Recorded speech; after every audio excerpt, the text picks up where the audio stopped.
Magandang hapon po sa inyong lahat. Ngayon po ay January 8, 2026. Thursday.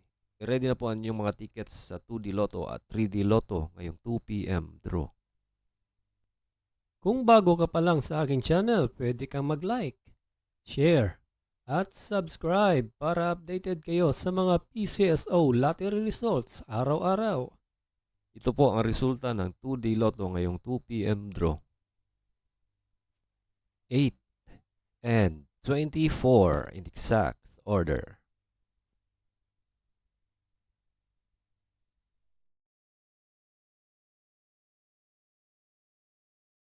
At ito naman po ang mga numerong lumabas para sa 3D Lotto ngayong 2 p.m. draw. 3, 5, and 2 in exact order.